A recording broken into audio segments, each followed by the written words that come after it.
One mistake that investors and traders often make is focusing on returns and success rates rather than worrying about developing a skill. If this is a concern of yours, stay tuned. I have some answers for you.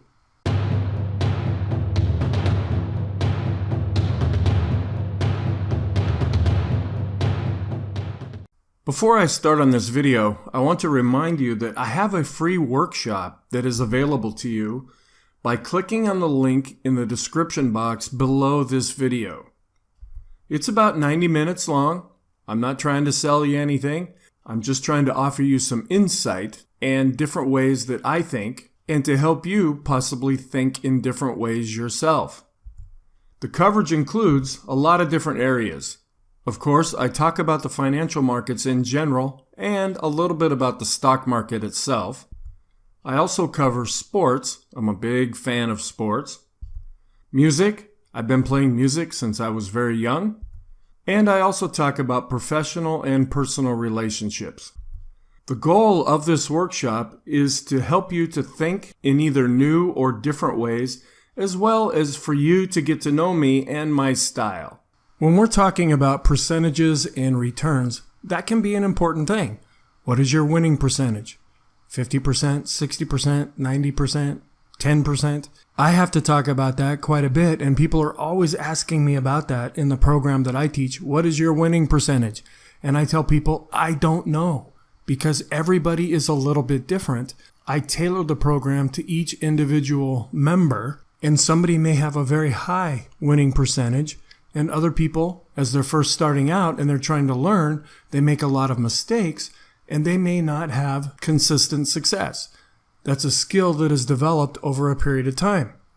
Another thing that I'm often asked is, what kind of returns do you get with the program that you teach? I tell people, what kind of return do you want? They often answer with 1,000,000%, or I want to take $10 and turn it into $1,000 in 3 weeks with no risk.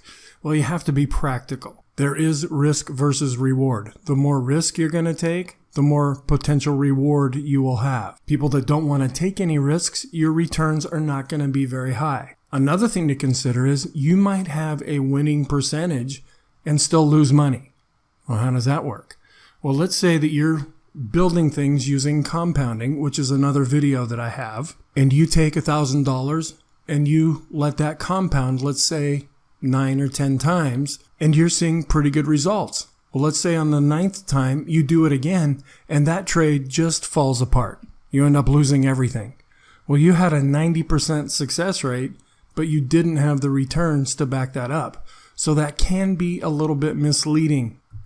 So winning percentage. The problem is numbers can be manipulated to say anything. I've spent my adult career being a teacher, and I've attended a lot of workshops over a period of time. One was a math workshop that I attended where they give us a sheet of information. And they say, take this information and talk about how wonderful things are. So then we do our presentation. Then they say, take that same information and talk about how terrible things are. And so we go through and we change the information around using the same basic facts, and we focus on how negative things are.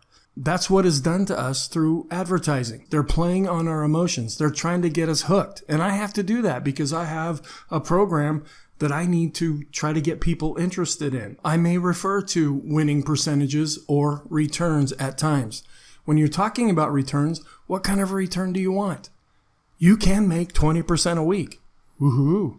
Is that possible? Sometimes. Sometimes it doesn't work out. You can make 20% a month. You can make 20% a year. What kind of time frame are you looking at? How much time can you devote to this? These are different things that I can't control. So for me to just throw percentages and returns at you would really not do you any good. What I do is sometimes makes people a little angry is I will answer with a question. If you ask me a question, I'll throw another question right back at you. What kind of returns do you get? What kind of returns do you want? Each person is going to be a little bit different. Risk tolerances are different. People have different amounts of time that they can devote to this. Some people are really interested in the financial markets, where other people, they see the possibilities of what kind of returns they can have, but they're not really interested in the intricacies of the market itself. But just know that numbers can be manipulated to say pretty much anything you want to say. The solution is to implement wise and practical money management techniques. There are techniques that I teach as part of my class where I talk about you don't put everything on the line in that 9th trade. You might tuck a little bit aside. You get to the point where you're at break even. Now, you're just risking money that you didn't already have. So if it goes away, yeah, it sucks, but it may not be as hurtful as if you're using your life savings to try to get this off the ground. But there are different money management techniques that you can implement. A rate of return. The problem is focusing only on returns. 10%, 20%, 80%. And we're bombarded with this all the time. You turn on the financial media, that's what they talk about, returns. We watch movies, we read books, and it's always on the returns. Everybody is trying to beat the market. If the S&P 500 returned 10% that year, anybody else who did less did worse than the market. If you did better than 10%, then you beat the market, and most professional money managers are not even able to do that. So what makes us think, as individual investors, that we can consistently do it as well? That's a huge hurdle to overcome. It is possible, and there are ways that you can outperform what a lot of other money managers do, but you need to take the time to learn how to do this, and then develop this into a mature skill, not using your emotions in how you approach the markets. So the solution is, rates of returns can vary greatly and be misleading. If you go to 7-Eleven and you plop down $1 and you get $1 million back because you bought a lottery ticket, that's a pretty good return. And that is true, but it can be misleading. Does that happen to everybody? No. Everybody who invests in cryptocurrency, are they all going to win? No. Anybody that invests in Microsoft, are they all going to win? No. Going on something based on a rate of return that somebody else already achieved may not be what you experience. So we use strategies and techniques that help produce gradual increases over time into our overall equity curve. So if you have an account that's $1,000, over a period of time, you want that to grow to $2,000, $3,000, $4,000, and so forth. That's your equity curve. The idea is to have that be as straight of a line as possible, not looking like an EKG, where it's up and down and up and down and up and down all over the place. You feel like you're on a roller coaster at that point. You will have losses, so it won't be a straight up line, and hopefully it won't be a straight down line either. But the idea is just to have a gradual increase over time. Then I talk about a thing called conservative investing. What may be conservative to one person is radical to somebody else. So each person has to come up with their own idea. The things that I teach are time-tested and I consider to be conservative. But if it's new to you, nothing is conservative. You have to learn what these things are about first. Not only do you have to learn this, then you have to develop this into a skill. So successful investing may not be glamorous or flashy. We're not out there buying the Bitcoins. We're not out there doing the futures market. We're not going all over the place doing things that everybody's talking about. We're doing the things that are just the boring old everyday things that have gone on for a long time and will probably continue to go on into the future. But this produces consistent positive results over time.